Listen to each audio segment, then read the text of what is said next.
সম্প্রতি ডেঙ্গু মহামারী আকার ধারণ করেছে। ডেঙ্গু প্রতিরোধে সচেতনতামূলক কার্যক্রম পরিচালনা করছে 23 নং ওয়ার্ডের বিএনপির সাবেক কমিশনার নিয়াজ মোহাম্মদ খান। সাবেক কমিশনার নিয়াজ মোহাম্মদ খান বলেন, ডেঙ্গু নিধনে ওষুধের থেকে বেশি প্রয়োজন সচেতনতা। মানুষদেরকে সচেতন করার জন্য ওষুধের থেকে বেশি নেসেসারি সচেতনতা।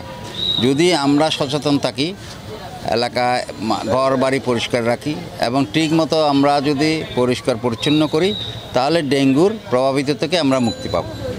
আমরা যদি সচেতন থাকি, সচেতন করি, তাহলে ডেঙ্গু স্টার্টিংয়েই বিনষ্ট হয়ে যাবে। পরিবর্তিত পরিস্থিতির পর যারা জায়গা দখল, চাঁদাবাজি সহ নানান অপকর্মে জড়িত তাদেরকে হুঁশিয়ারি দেন এই নেতা। এখানে চাঁদাবাজি এবং যারা জবরদখল করে এদের বিরুদ্ধে আমাদের কিছুটা মেসেজ আছে। এখানে আমরা স্বাধীন হওয়ার পর দেখেছি যে যেদিনই পারে চাঁদাবাজি করতেছে, দখল করতেছে, কিন্তু এগুলি করা চলবে না। ইতিমধ্যে বিএনপির নেতারা আমাদের ভারপ্রাপ্ত চেয়ারম্যান অনেকজনকে বহিষ্কার করে যারা এইসব কর্মকাণ্ডে আছে। বর্তমানে চট্টগ্রামের মহানগরীতে কমিটি হবে, ওনারা বলে দিয়েছেন যারা এইসব কর্মকাণ্ডে জড়িত থাকবে তাদেরকে কমিটিতে স্থান দেওয়া হবে না। জলাবদ্ধতা নিয়েও প্রয়োজনীয় পদক্ষেপ গ্রহণ করা হবে, এমনটাই বলছেন সাবেক এই কমিশনার। আমি কালকে আমার সাথে মেয়র সাহেবের সাথে একটা প্রোগ্রাম আছে। এই জলাবদ্ধতার ব্যাপারে আমি ইনশাল্লাহ বলবো। আমাদের নালা মাধ্যমে অপরিষ্কার, এই পরিষ্কারের জন্য একটু বৃষ্টি হলেই আগে রাস্তায় হতো, এখন ঘরে ঢুকে যায়। গত বছরও ঘরে ঢুকে গেছে, এর আগের বছরও ঘরে ঢুকতেছে। আগের সিটি কর্পোরেশনের যারা ছিল, দায়িত্ব ছিল, মেয়র সব লুটপাট করে খেয়েছে, তারা কাজ করে নাই।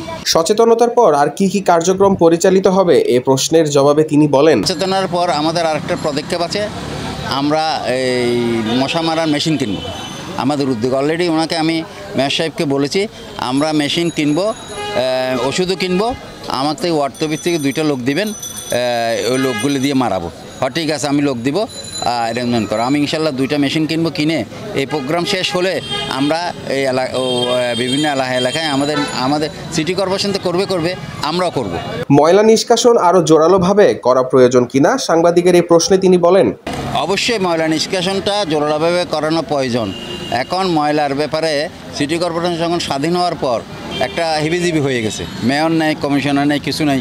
তো অফিসাররা ঠিক মতো তাদের এগুলো অ্যাক্টিভিটিস করতে পারে নাই।